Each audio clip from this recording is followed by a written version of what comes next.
How's it going, everyone? I want to quickly go over the PlayStation Plus games for the month of July officially being revealed, and yes, Deal Labs was on the money again. Also, do want to note a free-to-play PlayStation game that is shutting down in Spellbreak. Unfortunate news here because it was a pretty well-received Battle Royale. We'll talk about that, and also, Sony Santa Monica Studio potentially looking to reveal some God of War information here pretty soon. God of War Ragnarok, that is. We'll talk that at the end of this video. But the PlayStation Plus monthly games for the month of July 2022 have been revealed. Crash Bandicoot 4, It's About Time, definitely the highlight of the month. But you've also got Dark Pictures, Man of Medan, and Arcadegeddon. Arcadegeddon is a brand new release, so that's a pretty notable entry. But definitely, looking at the comment section of the video we uploaded talking about the leak, seems like all of the attention is around Crash Bandicoot 4, and probably rightfully so. This is a game that still goes for a premier price point, so the fact that it's just being, inserted into the PlayStation Plus lineup, I feel like that's a pretty notable addition to the lineup, and it's going to be super interesting to monitor PlayStation Plus over the course of the next few months, especially as there's going to be more emphasis put in PlayStation Plus Extra as well as Premium. If you look at what happened with Games with Gold used to be really solid. You used to get really solid games with Games with Gold, but Microsoft has just gone all in with Xbox Game Pass, and the Games with Gold titles, I don't want to be too harsh, but they have really fallen off. There's some interesting titles here and there, but the reception towards the Games with Gold titles have definitely not been overwhelmingly positive, let's just put it that way. So, the fact that Plus Extra has launched and we're still getting titles like Crash 4, Arcadegeddon, and even Man of Medan, I would say that's very good. Now, obviously, Sony is not putting as much emphasis and as much stock into Plus Extra and Plus Premium as Microsoft is doing with Xbox Game Pass, so not necessarily a completely fair comparison, but you can draw some comparison points there. And one would think that, hey, if you have a deal worked out for Crash Bandicoot 4 to be a Plus title, maybe it would have incentivized Sony a little bit to try to get that game into Plus Extra. Obviously, how these deals work out are a little bit, we don't know all the details, like how much do you have to pay to get a game on Plus Extra for an extended period of time versus how much do you have to pay to get a game as just a freebie for a month. There's a lot of questions there, but it is something to consider. I would say overall, it seems like most people are pretty happy with the July offerings, especially when you look back at some of the more recent offerings in the months we've had. It's been pretty negative as far as overall reception goes, so the fact Crash 4, Arcadegeddon, and Man of Medan, I would say that's a pretty solid lineup of games.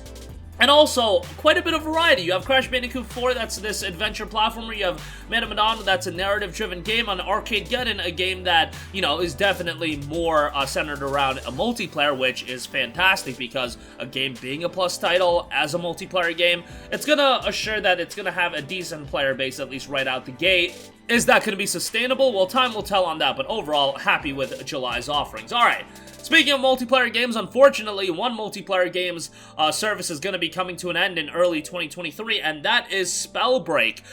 This is coming from the developers on their official website. Breakers, after more than 4 years of elemental magic and spell combinations, we made the decision to end development of Spellbreak. The servers will be shut down as of early 2023. Thank you to the millions of players who have joined us in the HoloLand since 2018. It's been an amazing journey.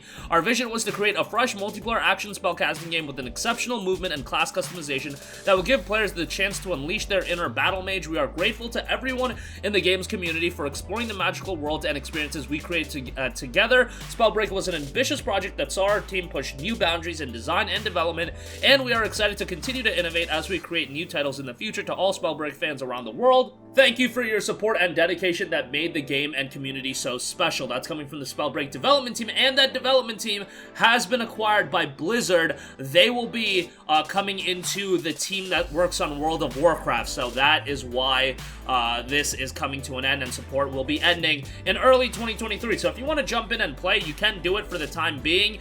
This is a Battle Royale that was actually received really strongly, and now it wasn't a game that I played, but I remember looking into it around the time it was coming out, and it was a super stylish game, and, the idea of centering it around magic combat was definitely a little bit interesting and different compared to all the other Battle Royales on the market. And you gotta remember, there were like a billion Battle Royale titles, and obviously the majority of them, you just can't sustain it for too long just because Fortnite has its popularity. There's Apex Legends, there's PUBG, there's a couple other games Warzone, of course, but there's only so much to go around in terms of the Battle Royale market, because once you find that Battle Royale you like, are you going to be playing multiple Battle Royale titles? I mean, some people are playing multiple BRs, but I would say that's few and far between, and then you're talking about your tertiary Battle Royale titles that aren't getting a lot of buzz.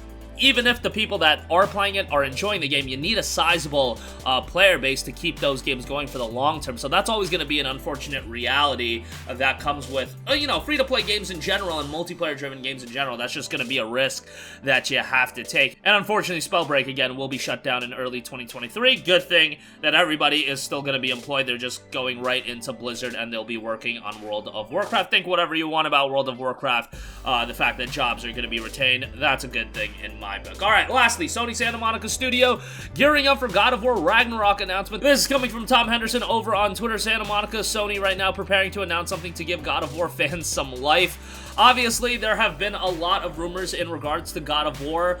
Tom Henderson also notes, collect the hints out there and you can piece together what will be announced soon. I imagine it's going to be a release date, and it looks like most people are expecting a November release. I've seen the November 10th date thrown around. November 10th, is that a Friday? Because this game is going to definitely be dropping on a Friday. So November 10th is a Thursday. Maybe I got it mixed up. It might be November 11th. That's the date that's been thrown around.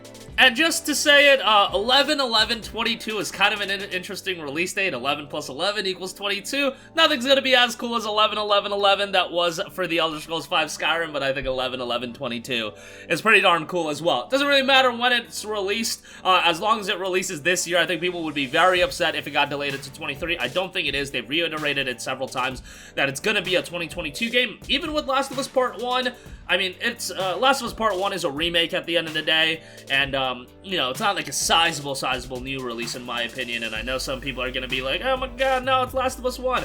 Look, I love Last of Us 1. It's a game that still holds up really well. A remake, as high quality as it is, it's already a quality game, so I just don't think that remake was necessary. That $70 price tag is just a little... Oh, yeah, that's not ideal. But whatever, I can go on a tangent about that for hours, and, you know, Crisis Core is $50, Last of Us is $70. I think we're just gonna end up paying more and more for video games going forward. But God of War Ragnarok, I feel like, is gonna be one of those games that you are pretty confident that it's going to be a Game of the Year contender after the excellence that was God of War 2018. I think God of War Ragnarok is going to do really well, and it'll probably be out sometime this November. I'm not really that eager to see more gameplay. Look, I got the gameplay trailer. We saw enough of it. I'm sure they'll throw out more gameplay. I think I'm going to try to stay away from, you know, looking into it too much, just because I do want to go into God of War Ragnarok kind of blind and just, you know, enjoy the game for what it is when it's out. But that's going to do it for me. Again, the PlayStation Plus lineup for July has been revealed. You know, it's what we expected. Crash 4, Man of Medan, and Arcadegeddon. Arcadegeddon, definitely something to be on the lookout for, and we plan on doing a video covering that game a little bit more. Spellbreak, unfortunately, service on that game will be ending in early 2023, and it looks like God of War Ragnarok is going to be having some sort of announcement, hopefully relatively soon. That's going to do it for me. Sound off with all of your thoughts in the comments section down below. Thank you for watching, and goodbye. Hey guys, we hope you enjoyed the video, and if you did, make sure to hit the subscribe button, and if you're already subscribed, do us a favor and hit the bell icon. This way you'll be notified whenever we post a new video. That's the best way to keep up with all of our uploads, and we usually try to upload 2 videos a day. And with the bell icon hit, you'll be notified whenever we do upload a video. As always, thanks for watching.